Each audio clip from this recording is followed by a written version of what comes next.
Bismillahirrahmanirrahim.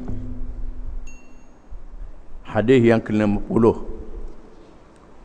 Wa an Aisyah radhiyallahu anha anna an-nabiy sallallahu alaihi wasallam qala al-humma min fayhi jahannam fa abriduha bil ma', muttafaqun alaih.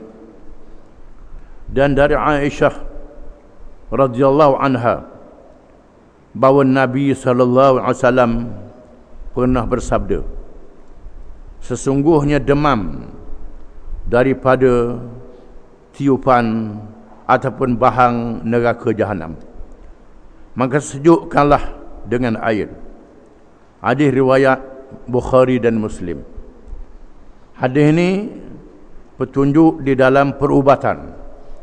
Maka Ibnu Qayyim menyebut dalam At-Tib An-Nabawi, perbuatan yang diajar oleh Nabi SAW di antaranya ialah dengan menggunakan air bagi rawatan orang yang sakit demam.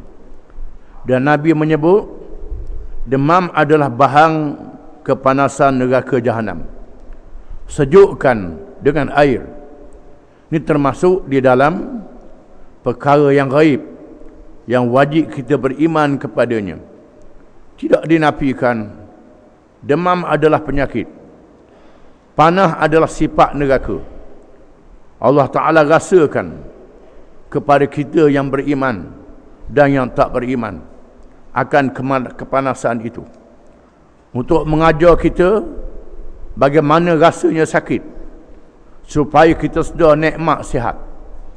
Sakit adalah ujian daripada Allah Subhanahu Wa Ta'ala. Sama ada berlaku dengan sebab kemalangan ataupun dengan sebab-sebab yang lain. Itu adalah ujian kepada orang yang beriman. Dia beri pahala sabar dalam menghadapi sakit, menunjukkan bahawa bila sakit disuruh berubat.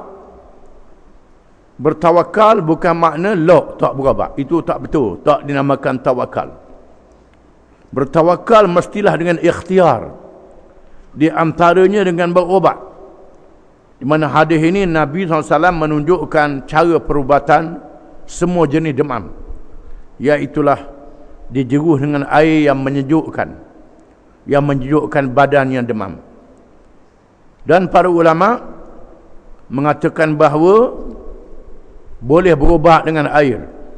Allah Ta'ala jadikan air adalah perubatan, cara perubatan. Ini diakui oleh perubatan moden. Perubatan moden hari ini mengakui air adalah sejenis rawatan. Dengan sebab itulah di hospital dimasukkan air dalam badan. Tak cukup makanan, tak cukup apa, dimasukkan air. Ini adalah petunjuk daripada Nabi SAW menggunakan air. Dan diberkati lagi dengan bacaan. Diizinkan berubat dengan ayat-ayat Quran. Disebut di dalam hadis-hadis yang banyak bahawa Nabi SAW berubat orang sakit dengan ayat Quran, untuk mendapat berkat daripada ayat Quran. Quran dikatakan syifa, adalah penyembuh. Bukan sahaja penyembuh kepada penyakit akal dan hati yang sesat, perangai yang buruk, termasuklah sembuh daripada penyakit-penyakit badan. Quran adalah mukjizat. Ini disebut oleh Allah Ta'ala, Quran adalah menyembuh penyakit dan rahmat kepada hamba-hamba Allah Subhanahu Wa Ta'ala.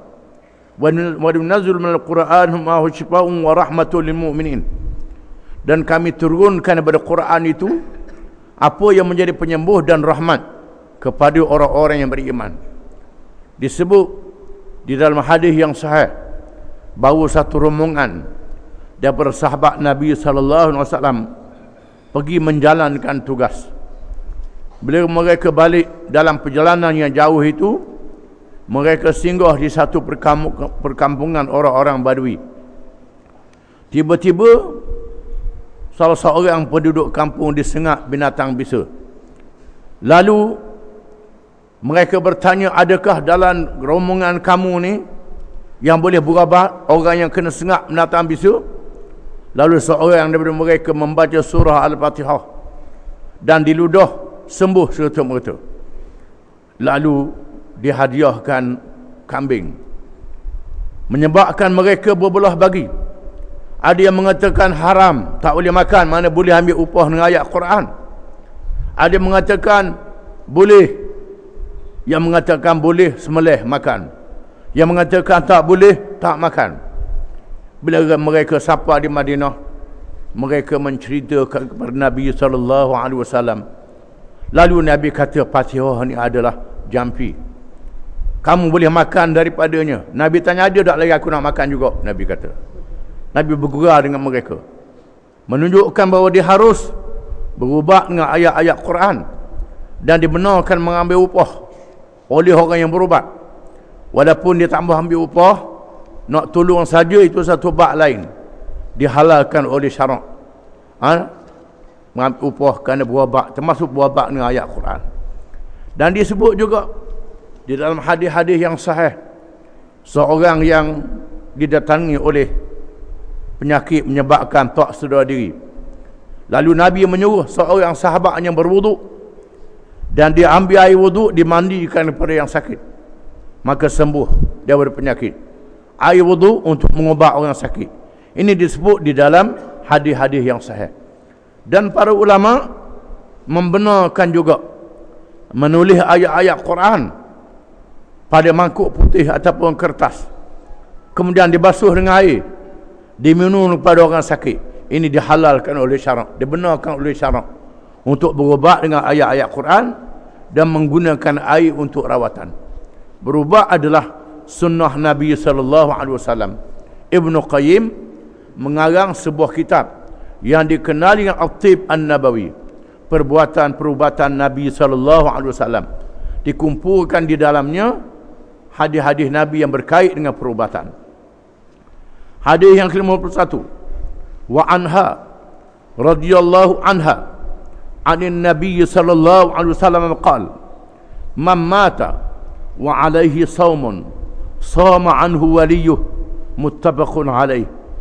Wal mukhtaru jawazu as-sawmi amman mata wa alaihi saumun li hadzal hadis. Wal muradu bil wali al qarib warithan kana aw ghaira warithin. Maksudnya, dan daripadanya dia Aisyah radhiyallahu anha, dari Nabi sallallahu alaihi wasallam sabdanya, sesiapa yang mati dia meninggalkan puasa yang menjadi bebanannya, maka berpuasa daripadanya oleh walinya. Hadis riwayat Bukhari dan Muslim. Dipilih daripada nas ini, dibolehkan berpuasa ganti kepada orang mati yang meninggalkan puasa. Berdalilkan hadis ini. Yang dimaksudkan dengan wali di sini ialah orang yang hampir dengan si mati, sama ada waris ataupun bukan waris pun tak apa. Waris dan bukan waris boleh tolong puasa bagi si mati yang meninggalkan puasa. Walaupun di sana ada hadis yang mengatakan bila matinya Adam, terputuslah amalannya. Idza mata ibnu Adam inqata'a amaluhu illa min thalathin: ilmun yuntafa'u bihi, wa waladun salihun yad'u lahu, wa sadaqatun jariyah. Bila matinya seorang anak Adam, putuslah amalannya. Bila seorang manusia itu mati, amalan dia putus, dia tidak boleh beramal lagi, melainkan 3 perkara. 3 perkara ini tak putus amalan. Walaupun orangnya mati, pahalanya sampai ke dalam kubur dia, di alam barzakh. Yang pertama, ilmu yang diambil manfaat. Ilmu yang diambil manfaat oleh orang ramai. Dia mengajar, dia tunjuk ajar, dia mengarang kitab dan seumpamanya. Orang mengambil manfaat daripada ilmunya, walaupun dia sudah mati, pahala sampai kepadanya. Itu yang pertama. Yang kedua ialah sedekah jariah.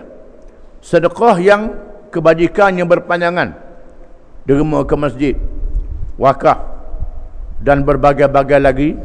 Sumbangan untuk orang belajar, sumbangan air, wakaf telaga zaman dulu, wakaf pohon kayu, kebun dan seumpamanya, kepada kerja-kerja kebajikan.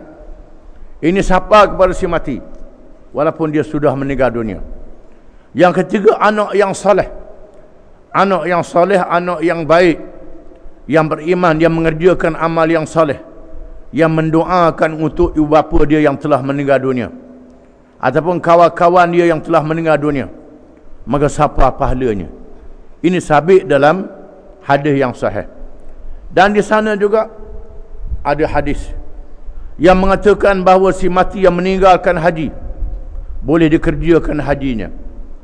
Dan ada seorang sahabat bertanyakan Nabi SAW bahawa ayah dia, satu riwayat kata ibu dia meninggal dunia, bolehkah dia haji untuk ayah ibu dia meninggal dunia?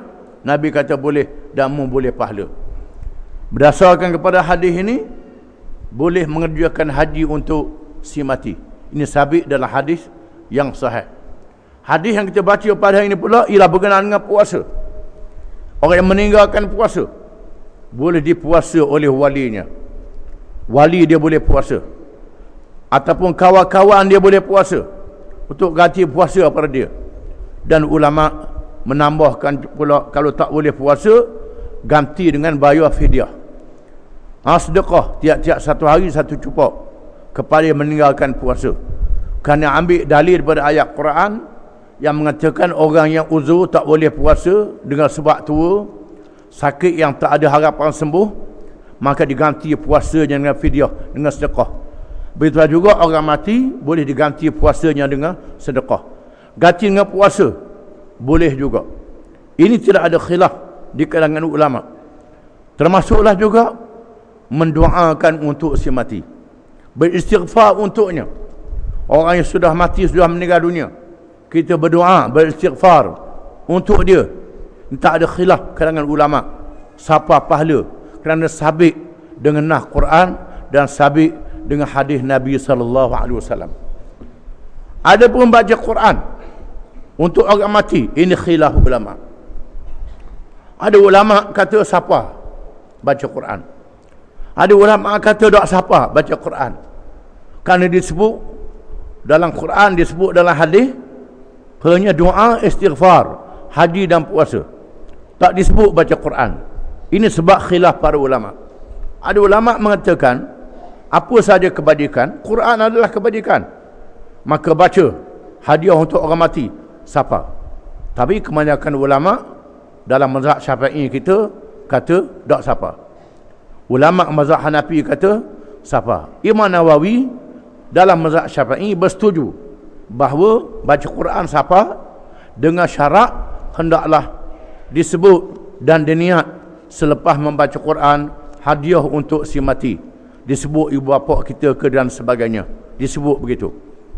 Ini khilaf.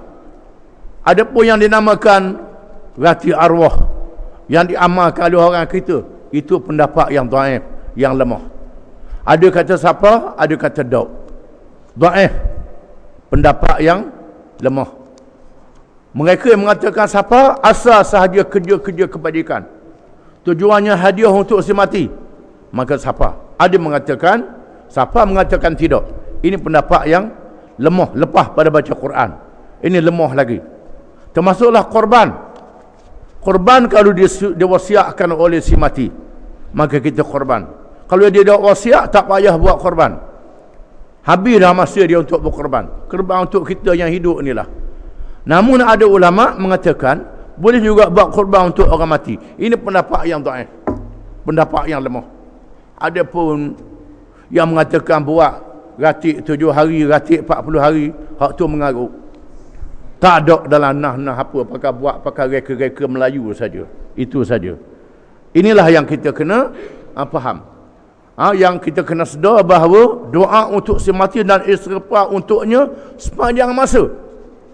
Dalam sembahyang boleh, sebelum beri salam, selepas selawat, doa untuk kita dan untuk si mati. Boleh dalam sembahyang untuk ibu bapa kita. Lepas sembahyang pun boleh. Tiap-tiap kali boleh doa. Jangan 7 hari lepas tu dah ingat dah. Sekat 7 hari je. buat kuih jamung, lepas tu kubur kat mana tak tahu. Batu nesang pun tak ada dah. Hilang terus sama rata dengan tanah. Sekat 40 hari je. Sekat 7 hari je habis cerita. Sedangkan kita dia suruh, Quran menyebut supaya kita berdoa sepanjang masa kepada ibu bapa kita dan kepada saudara mara kita, berdoa dan beristighfar untuknya. Beristighfar untuknya. Dan kita kena sedar bahawa bukan dengan sebab kita doa ke orang mati maka pahala kita kurang. Tidak. Kita dapat pahala macam tu juga, bertambah. Lain kita bagi buahnya 10 hutir, beri ke orang 5 hutir, tinggal kita 5 hutir je. Di mana doa bersih mati tak boleh banding dengan bagi buahnya, tak boleh. Ada tidak kurang. Allah Ta'ala jadikan pahalanya berganda. Macam itulah juga, tidak mengurangkan pahala kita dengan sebab kita berdoa bersih mati, beristighfar untuknya dan berbuat kebajikan untuknya, tak mengurangkan.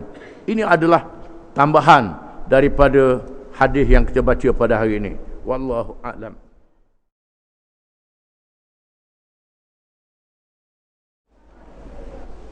Bismillahirrahmanirrahim. Hadis yang ke-53. Yang ke-52. Wa an Auf bin Malik bin Tufail an Aisyah radhiyallahu anha حدثت عن عبد الله بن الزبير رضي الله عنهما قال في بيع أو عطاء أعطته عائشة رضي الله تعالى عنها والله لتنتهين عائشة أو لأحجرن عليها قالت أهو قال هذا قالوا نعم قالت هو لله علي نذر ألا أكلم ابن الزبير أبدا فاستشفع ابن الزبير إليها حين طالت الهجرة فقالت لا والله لا أشفع فيه أبدا ولا أتحنث إلى نذري فلما طال ذلك على ابن الزبير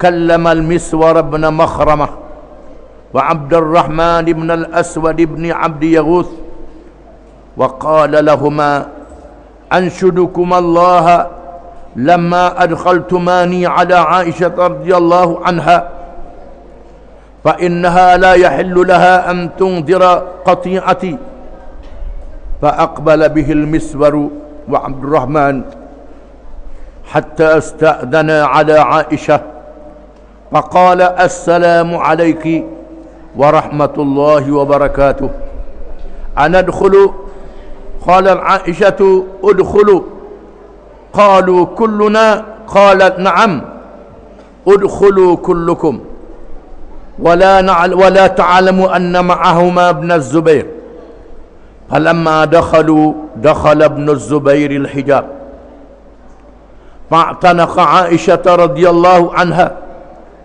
وطبق يناشدها ويبكي وطبق المسور وعبد الرحمن يناشدانها إلا كلمته وقبلت منه ويقولان إن النبي نهى عما قد علمت من الهجرة ولا يحل لمسلم أن يهجر أخاه فوق 3 ليال فلما أكثروا على عائشة من التذكرة والتحريج طفقت تذكرهما وتبكي وتقول إني نذرت والنذر شديد فلم يزالا بها حتى كلمت ابن الزبير واعتقد في نذرها ذلك 40 رقبة وكانت تذكر نذرها بعد ذلك فتبكي حتى تبل دموعها خمارها رواه البخاري. Maksudnya dari Auf bin Malik bin At-Tufail, ini kalangan tabi'in yang mengaji dengan sahabat. Di antara sahabat-sahabat yang mengajar ialah Ummul Mukminin Aisyah radhiyallahu anha. Aisyah ni ialah isteri Nabi SAW yang alim, yang banyak ilmu, banyak kalangan tabi'in, ulama-ulama tabi'in belajar dengan Aisyah, menunjukkan bahawa dalam Islam ulama-ulama ni bukan saja orang lelaki, termasuk juga orang puang jadi ulama. Di antaranya ialah Ummul Mukminin Aisyah radhiyallahu anha, yang banyak meriwayatkan hadis, yang banyak menjadi tempat pertanyaan kalangan-kalangan sahabat yang muda dan kalangan tabi'in. Aisyah adalah ibu kepada orang-orang Islam, kerana Allah meletakkan semua isteri-isteri Nabi adalah ibu kepada orang-orang beriman. Wa ummahatuhu azwajuhum, ini ayat Quran. Dan wa azwajuhu ummahatuhum, dan isteri-isteri Nabi adalah ibu-ibu kepada mereka.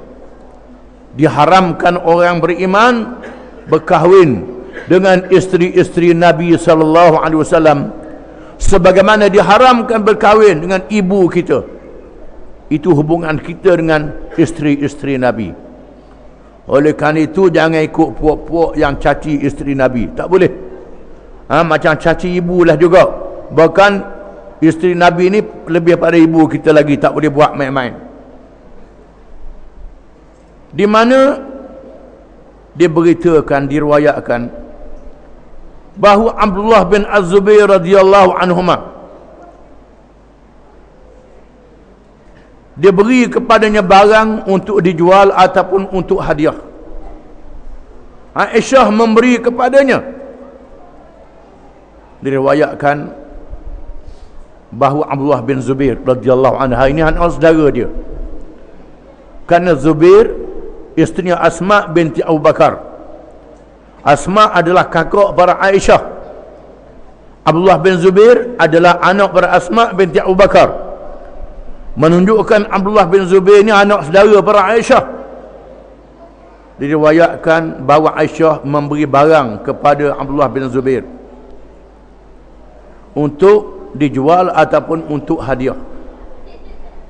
Tiba-tiba berlaku satu perkara yang tidak menyenangkan Aisyah dan memarahkan Abdullah bin Zubair. Abdullah bin Zubair ni jenis orang bekeng sikit, jenis anak saudara musang. Memang dia ni seorang yang hebat, seorang yang hebat, yang terkenal dengan kehebatannya. Dia dilahirkan ketika Nabi berhijrah ke Madinah, menunjukkan dia ni masih kanak-kanak. Zaman Nabi masuk sahabat juga kerana dilahirkan walaupun dia kanak-kanak. Dan zaman Sayyidina Umar dia masih kanak-kanak lagi. Diriwayatkan Sayyidina Umar yang terkenal dengan garang, ditakuti oleh kanak-kanak Madinah. Sayyidina Umar lalu satu hari di lorong Madinah, semua budak-budak lari. Ada seorang budak dak lari. Budak lain Abdullah bin Zubair ni. Rupanya masa budak dia ni berani dah. Orang lain lari belaka, dia tak lari seorang. Sayyidina Umar kata, pasal apa mudak lari? Orang lain lari belaka. Dia kata, wahai Amirul Mukminin, jalan luah, dia kata. Saya duduk sini boleh lalu kat nu. Berani dia, masa budak dia dah berani. Abdullah bin Zubair ni. Dan sebab itu bila zaman Abdullah bin Marwan, zaman lepas Sayyidina Husain dibunuh di Karbala, dia memberontak menentang kerajaan Umayyah. Dan dia lawan kerajaan Umayyah ni sehingga tentera dia lari, tinggal dia seorang. Seorang dia lawan lagi. Ini hebatnya. Oleh kerana sifat bekal inilah dia balas dengan mak saudara dia sendiri. Dia balas dengan mak saudara dia Aisyah radhiyallahu anha. Dia kata, wallahi la tantahiyanna Aisyah aw la ahjuranna 'alaiha. Dia kata Aisyah kena berhenti buat benda yang aku tak suka ni, ataupun aku tak mau tegur dia. Dia kata, siapa kan Aisyah? Qalat ahwa qala hadha. Aisyah tanya, cakap gitu ke anak dara aku ni? Qalu na'am. Orang ramai satu hal juga nak laga dua beranak ni. Dia kata sungguh, dia cakap sungguh. Qalat Aisyah kata, huwa lillahi alayya nadhrun alla ukallima ibn Az-Zubair abadan Kata Aisyah, ya, kerana Allah aku bernazar, aku tak mau tegur dia selama-lama. Orang tua ni pun marah. Marah ke anak saudara dia Abdullah bin Zubair, sehingga bernazar tak mau tegur selama-lama. Tak mau tegur anak saudara dia. Maka Abdullah bin Zubair pun rusinglah bila mak saudara dia marah. Mak saudara pula isteri Nabi SAW, bukan sebarangan orang, Ummul Mukminin yang alim. Abdullah bin Zubair pun sedar. Lalu dia minta tolong. Bila panjang masa dipulau oleh ibu saudaranya, ibu saudara dia tak mau tegur dia lama lalu, mari sedih dia. Lalu dia minta tolong supaya orang bertemu dengan mak saudara dia jadi berdamai. Jumpalah dengan mak saudara aku nak jumpa dia, nak berdamai, nak pergi tegur dia. Aisyah kata, wallahi la usyaffa'u fihi abadan wala atahannatu ila nadri. Aisyah kata, demi Allah, aku tak mau terima siapa dia tolong. Aku tak mau habiskan nazar aku, tak mau bertegur dengan dia. Aisyah kata, amarah sungguhlah. Maka tatkala lama masa kepada Ibn Zubair, panjang masa mak saudara tak tegur, lalu Abdullah bin Zubair meminta Miswar bin Makhramah dan Abdurrahman bin Al-Aswad bin Abdi Yaguth, minta tolong dan berkata pada keduanya, aku minta tolong kamu berdua kerana Allah, supaya kamu bawa aku berjumpa Aisyah, kerana tidak halal baginya bernazar putus keluarga dengan aku. Tak boleh menazar begitu. Abdullah bin Zubair menazar tak bertegur anak saudara, menazar jenis apa begini. Ni orang tua ni dah salah dah ni. Tolong tegurlah, bawa aku nak pergi, tak berani. Seberani banyak Abdullah bin Zubair tu tak berani nak jumpa dengan mak saudara di Aisyah. Lalu dia ajak kawan dia Miswar bin Makhramah dan Abdurrahman bin Aswad berjumpa dengan mak saudara dia. Lalu Miswar dan Abdurrahman membawa Abdullah bin Zubair dalam keadaan Aisyah tak tahu. Aisyah duduk dalam rumah, minta izin kepada Ummul Mukminin Aisyah. Mereka berdua beri salam, assalamu alaiki wa rahmatullahi wa barakatuh, beri salam. Aisyah pun jawab salam. Dia ingat kedua orang, dia pun tiga orang. Dia duduk susu di belakang sekali lagi. Susu pandai ni tak beri Aisyah nampak. Anda dakhulu, dia bertanya, kami boleh masuk dalam rumah? Aisyah kata, masuk. Mereka tanya lagi, semua masuk ke? Tak tinggal seorang? Anak dari susu di belakang ni. Aisyah kata, ya, masuk belakang. Mereka pun masuk. Dalam keadaan Ummul Mukminin Aisyah tak tahu, bersama dengan keduanya Ibn Zubair. Tak sedar, tak sedara dia bersama di belakang, dia tak bertegur tadi. Lalu mereka memasuk dan Ibn Zubair pun masuk. Sebaik saja masuk, Aisyah duduk belah tabir, hijab, ada hijab. Dua orang duduk luar, Ibn Zubair langgar hijab, mak saudara dia. Dia boleh masuklah mak saudara dia. Tak tutup muka, tak tutup kepala, tak apa. Terus masuk dan memeluk Aisyah. Peluk mak saudara dia. Peluk, cium, menangis Ibn Zubair. Menangis minta maaf ke mak saudara tak tahu. Tak boleh tegur marah sungguh. Lalu Miswar dan Abdurrahman merayu supaya Aisyah menegur dan menerima Abdullah bin Zubair. Dan mereka berdua berkata, tidakkah Nabi SAW melarang kita tak tegur orang? Tidak halal bagi seorang Islam meninggalkan saudara yang tak bertegur lebih pada 3 hari. Dua orang ni kata, wahai Ummul Mukminin, kan Nabi pesan tak boleh tak tegur lebih pada 3 hari. Apa kenapa ni tak tegur banyak hari dah lalu ni? Lebih pada 3 hari Nabi kata tak boleh. Mereka mengulangi pada Aisyah. memperingatkannya dan memberi amaran dengan apa yang diberitahu oleh Nabi sallallahu alaihi wasallam. Mereka terus mendesak sehingga Aisyah menangis. Siapa Aisyah Ummul Mukminin, ibu Ummul Mukminin pun menangis. Menangis bila dua orang ni sebut hadis Nabi. Nabi dah pesan tak boleh tegur lebih pada 3 hari. Dan Aisyah berkata, aku sudah bernazar. Dan nazar ni sangat berat. Nazar ni berat. Lalu kedua-dua orang ni mendesak, paksa. Akhirnya Aisyah bercakap dengan Ibn Zubair.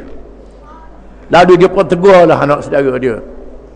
Dan Aisyah telah membayar nazarnya dengan memerdekakan 40 orang hamba. Dia tegur anak saudara dia dan dia tebuh nazar dia dengan beli 40 orang hamba dimerdekakan. Dan Aisyah selalu menyebut tentang nazarnya dan menangis sehingga basah kain tudungnya. Hadis riwayat Bukhari. Yakni menangis kerana kesilapan, bertaubat, salah dak tegur apa namanya anak saudara dia, dan kerana nazar yang berat ini. Memerdekakan 40 orang hamba. 40 orang hamba nak kata berapa ratus ribu. Yang ambil pitih mana pula ni, ratus-ratus ribu. Kerana Aisyah dapat peceng. Istilah sekarang ni dapat peceng dah. Kerana Sayyidina Umar membayar peceng kepada Aisyah radhiyallahu anha yang menjadi isteri Nabi sallallahu alaihi wasallam. Sayyidina Umar membayar peceng dengan beberapa ribu dirham kepada Aisyah tiap-tiap tahun dapat peceng. Bakali duit peceng ni lah bakali buat beli hamba-hamba ni dan memerdekakan seramai 40 orang hamba. Hadis ni menunjukkan bahawa boleh tidak menegur seseorang apabila seseorang itu melakukan perkara-perkara yang dikira haram, yang dikira tak betul. Aisyah tidak menegur anak saudaranya dengan ijtihadnya. Kerana anak saudara dia buat satu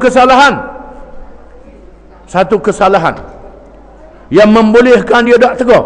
Boleh jadi kerana salah huruf tentang hadiah dinar, duit yang diberi Allah bin Zubair. Nak marah anak saudara dia, bawa ke macam mana wallahu alam. Maka Aisyah marah dan tak tegur kerana nak ajar. Sebagaimana Nabi SAW memula Ka'ab bin Malik yang tak berjihad 2 bulan. Nabi pula Ka'ab bin Malik. Sehingga Allah Ta'ala menurunkan azab, menurunkan ayat taubat. Ka'ab bin Malik diampunkan oleh Allah. Bahawa Nabi tegur, menunjukkan bahawa boleh dipulau bila berlaku maksiat, berlaku perkara yang dianggap salah kerana nak mengajar seseorang. Walaupun hadis mengatakan tak boleh kalau tak tegur lebih pada 3 hari, tetapi boleh sekiranya untuk mengajar seseorang supaya sedar dan insaf. Dan hadis ni juga menunjukkan bahawa tidak boleh menazar dalam perkara maksiat. Nazar dalam perkara maksiat tak boleh. Kita menazar tak boleh tegur orang, tak boleh. Siapa nazar benar tak boleh, itu silap. Tak tegur kerana nak ajar dia tak apa. Tapi siapa menazar tak boleh tegur, itu tak boleh menazar. Sabit bagi Allah aku tak boleh bercakap dengan dia, nazar tak boleh bercakap, itu haram, tidak boleh. Maka nazar yang haram hendaklah dihapuskan nazar itu. Di mana kafarah yamin, kafarah sumpah ialah memerdekakan hamba. Memerdekakan seorang hamba dah cukup. Ini dengan nas Quran. Tapi Aisyah memerdekakan 40 orang hamba kerana terlalu menyesal. Itu hak lebih tu sunat. Ataupun memberi makan 10 orang miskin, ataupun pakaian. Beri makan ataupun beri pakaian kepada 10 orang miskin bila kita nak langguk nazar. Sekiranya tidak mampu nak beri makan 10 orang miskin ataupun pakaian, maka berpuasa selama 3 hari. Puasa selama 3 hari. Itu cara nak kafarah nazar yang dinyatakan oleh ulama di dalam kitab-kitab fiqh. Wallahu a'lam.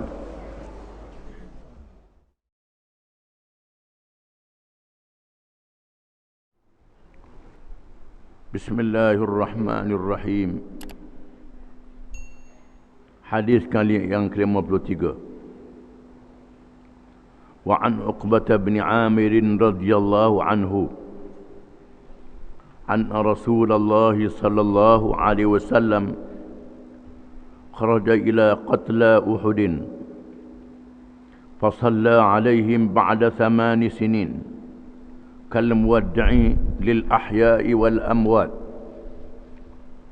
ثم طلع إلى المنبر فقال إني بين أيديكم فرط وأنا شهيد عليكم وإن موعدكم الحوض وإني لأنظر إليه من مقامي هذا وإني لست أخشى عليكم أن تشركوا ولكن أخشى عليكم الدنيا أن تنافسوها. قالت فكانت آخر نظرة نظرتها إلى رسول الله صلى الله عليه وسلم متفق عليه. وفي رواية ولكني أخشى عليكم الدنيا أن تنافسوا فيها وتقتتلوا فتهلكوا كما هلك من كان قبلكم. قال عقبة فكان آخر ما رأيت رسول الله صلى الله عليه وسلم على المنبر. وفي رواية قال إني فرط لكم وأنا شهيد عليكم وإني والله لأنظر إلى حوض الآن وإني أعطيت مفاتيح خزائن الأرض أو مفاتيح الأرض وإني والله ما أخاف عليكم أن تشركوا بعدي ولكن أخاف عليكم أن تنافسوا فيها. Maksudnya dari Uqbah bin Amir radhiyallahu an bahawa Rasulullah sallallahu alaihi wasallam keluar menziarahi sahabat-sahabat yang mati di dalam peperangan Uhud. Lalu baginda bersalah ke atasnya, ke atas mereka, yakni berdoa ke atas mereka. Salah sama ana semayang akan diterangkan kemudian. Setelah berlalu 8 tahun peristiwa Uhud, seperti orang yang mengucap selamat tinggal kepada mereka yang hidup dan mereka yang mati. Kemudian yakni dia pulang ke Madinah, menaiki mimbar, lalu bersabda, yakni menyampaikan khutbah, menyampaikan ceramah ataupun ucapan. Sesungguhnya aku berada di hadapan kamu, aku mendahului kamu, dan aku akan menjadi saksi terhadap kamu. Sesungguhnya janji bertemu dengan kamu semula di kolam pada hari kiamat. Aku melihatnya di tempat aku ini. Melihat kolam itu aku nampak sekarang. Sesungguhnya aku tidak bimbang kamu menyekutukan Allah dengan sesuatu yang lain. Tetapi aku bimbang kamu mendapat kesenangan dunia kalau kamu berkelahi dengan sebabnya. Dan katanya, kata Uqbah, itulah kali yang akhir aku melihat Rasulullah sallallahu alaihi wasallam, yakni selepasnya baginda wafat, meninggal dunia. Ada riwayat Bukhari dan Muslim. Dan mengikut riwayat yang lain, sesungguhnya aku rasa bimbang, rasa takut kamu terpengaruh dengan dunia, lalu kamu berkelahi dengannya, berbunuh dengan sebabnya, maka kamu binasa sebagaimana binasanya umat-umat yang terdahulu. Dan kata Uqbah lagi, itulah kali yang terakhir aku melihat Rasulullah sallallahu alaihi wasallam berada di atas mimbar. Dan mengikut riwayat yang lain pula sabdanya, aku akan mendahului kamu dan aku akan menjadi saksi kepada kamu. Sesungguhnya demi Allah, aku melihat kolam yang diberi kepadaku sekarang. dan aku telah diberi oleh Allah kunci-kunci khazanah bumi ataupun kunci-kunci kekayaan bumi. Sesungguhnya aku demi Allah, aku tidak rasa takut kamu boleh menjadi syirik selepas aku meninggal dunia. Tetapi aku takut kamu berkelahi dengan sebab dunia. Hadis riwayat Bukhari dan Muslim. Hadis ini menunjukkan beberapa perkara yang menjadi pengajaran kepada kita daripada kisah yang dilihat oleh Uqbah bin Amir radhiyallahu anhu, seorang sahabat, apabila Rasulullah SAW pergi menziarah Uhud, menziarah kubur sahabat-sahabatnya yang seramai 70 orang, termasuk Hamzah, termasuk Mus'ab bin Umair, Abdullah bin Jahsh, dan lain-lain lagi, jumlahnya 70 orang yang mati syahid di dalam peperangan Uhud. Hadis ini menyebut salla alaihim. Perkataan salla asalnya makna semayang, menyembahyangkan ke atas mayat-mayat mereka. Maka Imam Nawawi menafsirkan dengan mendoakan ke atas mereka. Kerana mengikut mazhab Syafi'i kita, orang yang mati syahid tidak disembahyangkan. Syahid ma'arakah, syahid di medan perang, berperang dengan musuh-musuh Islam kerana meninggikan Islam, mati di medan perang itu, mengikut mazhab Syafi'i, tak boleh dimandikan, ditanam bersama pakaiannya yang berlumuran darah dengan tidak disembahyangkan, kerana mayat mereka sudah disaksikan oleh Allah. Perkataan syahid dengan makna disaksikan oleh Allah pada hari kiamat. Ini kelebihan orang yang mati syahid. Adapun mazhab yang lain, disembahyangkan juga, tidak dimandikan jenazahnya, cuma disembahyangkan. Itu mengikut mazhab yang lain pada mazhab Syafi'i. Syafi'i mengatakan didoakan, bukan disembahyangkan, kerana Nabi tidak menyembahyangkan. Itu mengikut riwayat yang dipegang oleh Imam Syafi'i rahimahullah. Ini khilaf. Dan kita kena faham, syahid ni ada dua jenis. Syahid dunia akhirat dan syahid dunia. Syahid dunia akhirat ni ialah, yang paling besar ialah orang yang mati di medan perang kerana berjihad. Jihad melalui perang, dia mati di medan perang, maka mayatnya tak boleh dimandi, dikapan dengan pakaian yang berlumuran dengan darah, dan ditanam begitu saja, tak disembahyangkan. Itu mengikut mazhab Syafi'i. Kemudian syahid dunia akhirat juga, mati kecederaan di dalam peperangan itu, tapi mati di rumah, dimandi, disembahyang macam biasa. Ini termasuk syahid dunia dan akhirat. Termasuk syahid dunia akhirat juga ialah orang yang menyuruh kepada yang baik dan mencegah kemungkaran, terutamanya kepada pemerintah, kepada kerajaan. Kerajaan bunuh dia. Disebut dalam hadis Sayyidus Syuhada Hamzah bin Abdul Muttalib, wa rajulun qama ila imamin jairin fa amarahu wa nahahu faqatalah. Penghulu orang mati syahid ialah Hamzah bin Abdul Muttalib. Sayyidina Hamzah, penghulu orang mati syahid. Dan seorang yang bangun bertemu dengan raja yang zalim, pemimpin yang zalim, pemerintah yang zalim, lalu dia bercakap menyuruh dan melarangnya, lalu dia dibunuh dengan sebab itu. Ini Sayyidus Syuhada.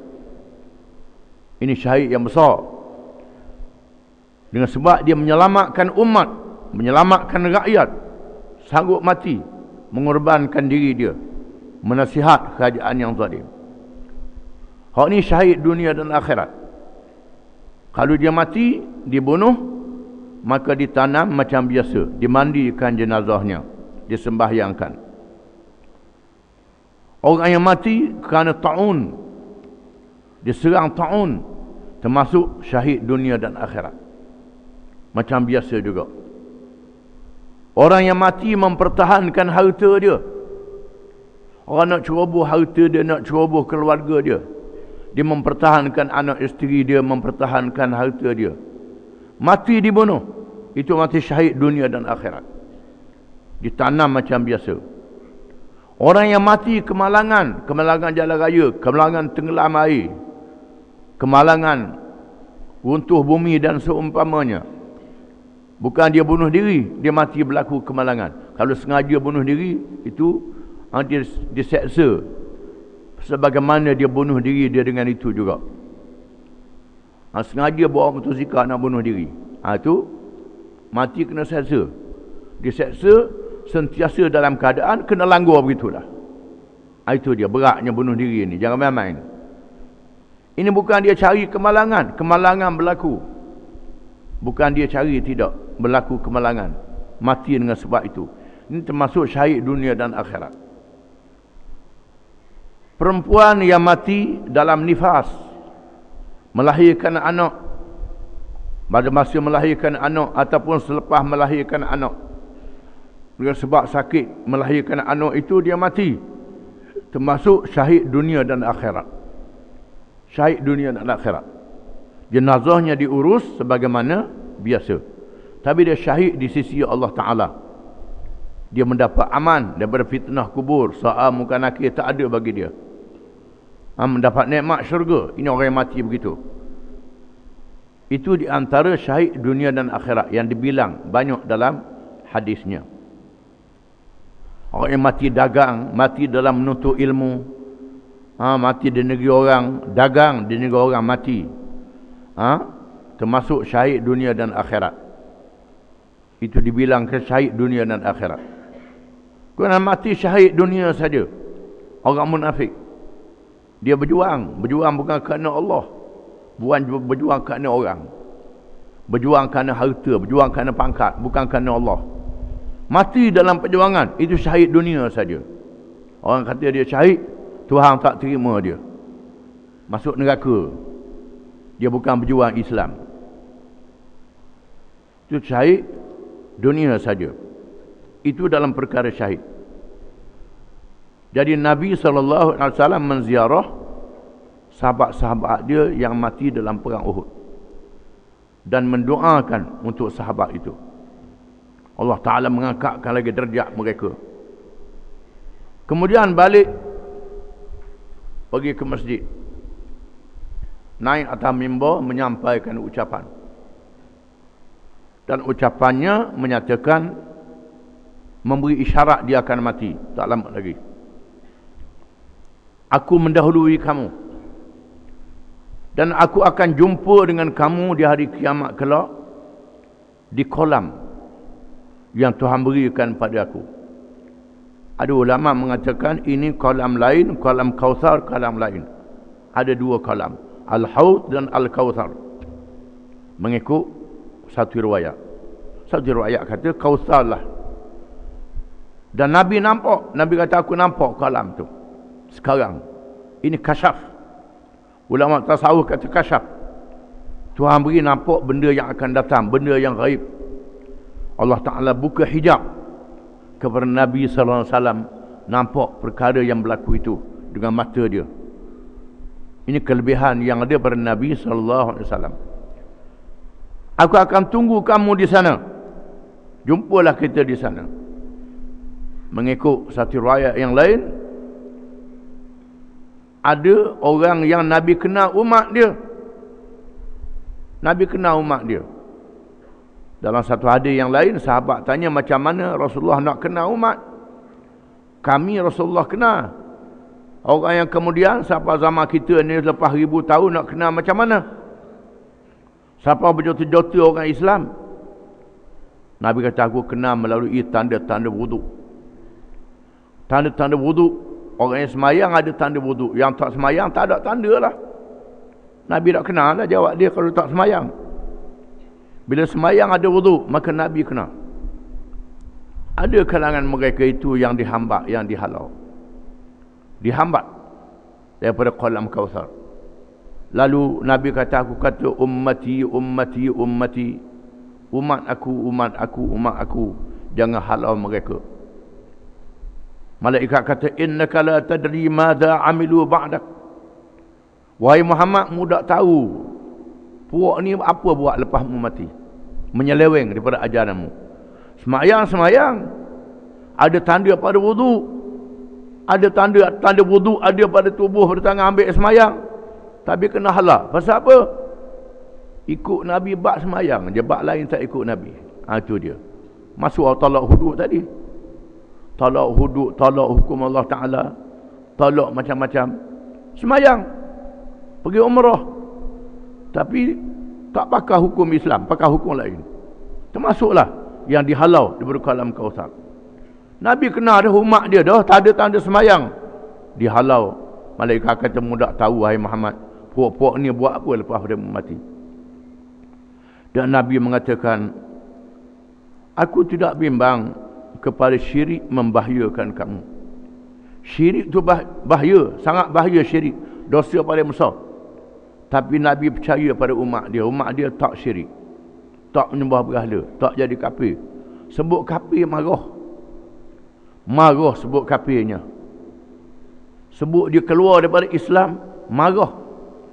Termasuklah mereka yang melakukan perkara yang murtad dengan jahil dia.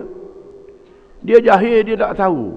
Dia tak tahu dalam Islam ni ada hukum hudud, orang curi kena tengah-tengah. Mana dia ngaji? Dia jadi tu imam, baca ayat lazim je. Baca wirid. Hukum Islam kena kerak tangan, peropok. Dia tak ngaji bab tu. Cakap begitu, jadi kafir tak boleh. Marah dia, marah. Marah dia. Mana aku semayang? Menandakan dia sayang ke Islam. Ini kita kena sedar. Ada manusia yang macam ni. Kita kena faham. Jangan mudah-mudah sangat. Nabi kata, aku percaya, aku tak bimbang kamu jadi syirik. Kerana ada kalangan orang Islam ni yang sayang ke Islam dia walaupun dia jahil, walaupun dia tak tahu. Ini kuatnya orang Islam dengan agama dia. Setengah tu tak semayang. Bila kata dia kafir, marah. Dia tak semayang. Kerana dia daripada keturunan orang Islam. Dia tak semayang. Bila orang buat hina ke Islam, jaga. Dia lawan. Ada yang macam tu. Di sini menunjukkan bagaimana orang Islam itu sayang ke Islam ni. Walaupun dalam keadaan tak tahu kahla, tak tahu apa. Apa yang aku bimbang, kata Nabi, ialah dunia dan kemewahannya. Bila maksud dunia dan kemewahannya, banyak orang jadi tak sedar, jadi leka. Ini yang aku bimbang. Nabi sebut lagi dalam riwayat yang satu lagi daripada hadis kita baca ni juga, Allah Ta'ala beri, wa inni u'titu mafatiha khazainil ard. Allah Ta'ala beri kepada aku anak-anak kunci khazanah bumi. Atau mafatihal ard, ataupun anak-anak kunci bumi. Tuhan beri kepada aku sumber kekayaan. Di antaranya ialah 1/5 daripada khumus. Rampasan perang adalah bahagian Nabi SAW. Bila berperang, 1/5 untuk Nabi, 4/5 untuk orang ramai. Banyaknya boleh ke Nabi 1/5 ni. Daripada fight pula ada bahagian Nabi pula, bahagian fight, iaitulah harta yang diambil tidak dengan peperangan, boleh ke Nabi pula.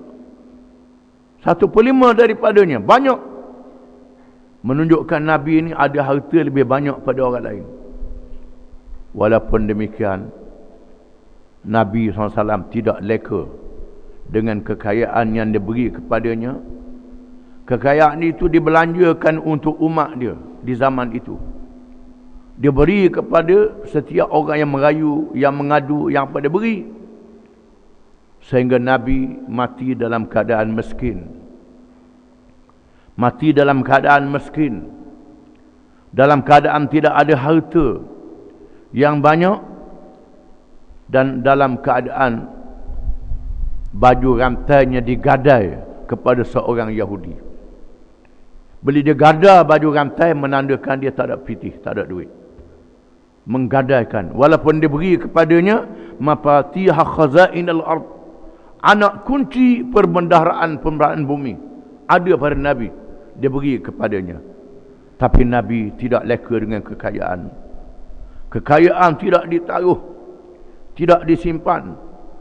Disebut dalam satu hadis, pernah Nabi SAW bersemayang asar dengan sahabat-sahabat dia, bersemayang jemaah. Sebaik saja beri salam, Nabi bingkah bangun. Bingkah bangun, melangkah sahabat-sahabat dia balik ke rumah. Tak ada wirid, tak ada apa. Kemudian Nabi datang balik dan bersabda, sebenarnya di masa aku sembahyang tadi, aku ingat ada barang berharga yang aku simpan di rumah. Aku teringat nak beri sedekah pada orang barang berharga itu. Maka aku balik. Bila ingat tu, aku pergi selalu. Menunjukkan Nabi tengah sembahyang teringat ke barang yang simpan di rumah. Bukan merosok, tidak merosokkan khusyuk Nabi. Mana ada orang lebih khusyuk pada Nabi? Tak ada. Nabi pada khusyuk pada orang lain. Nabi pada khusyuk pada orang lain. Tengah-tengah sembahyang teringat barang yang disimpan di rumah, barang berharga, nak beri sedekah. Menunjukkan bahawa teringat barang yang baik pada masa sembahyang tak jadi salah. Tak jadi salah, tak menghilangkan khusyuk. Mengingatkan perkara-perkara kebajikan. Kerana Nabi teringat dalam sembahyang dia nak beri sedekah pada orang. Terus pikah bangun, tak ada nak wirid, menunaikan apa yang dia telitah pada masa sembahyang tadi. Menunjukkan Nabi tak terpengaruh dengan kemewahan dunia. Apa yang aku bimbang, umat aku ni terpengaruh dengan dunia, lepas tu kelahi sama sendiri, balah sama sendiri kerana terpengaruh dengan dunia. Sanggup berbunuh, sanggup berperang di antara satu sama lain kerana dunia, bukan kerana nak menunaikan perintah Allah. Memang kita duduk atas dunia, bukan duduk dalam kubur, duduk atas dunia lagi. Kena ada harta, kena ada pangkat, kena ada kedudukan, kena ada segor, kena ada kekuatan untuk menunaikan perintah Allah. Yang jadi masalahnya, boleh dunia leka, berebut untuk leka, bukan berebut untuk melaksanakan perintah Allah Subhanahu Wa Taala. Inilah yang dilarang. Ini adalah pengajaran-pengajaran yang boleh kita ambil daripada hadis yang dibaca, dan menunjukkan Islam ini akan kekal sehingga hari kiamat. Akan ada orang Islam. Orang Islam tak terpengaruh dengan syirik. Bila Allah Ta'ala nak melakukan kiamat, semua orang beriman dimatikan oleh Allah Ta'ala. Wallahu a'lam.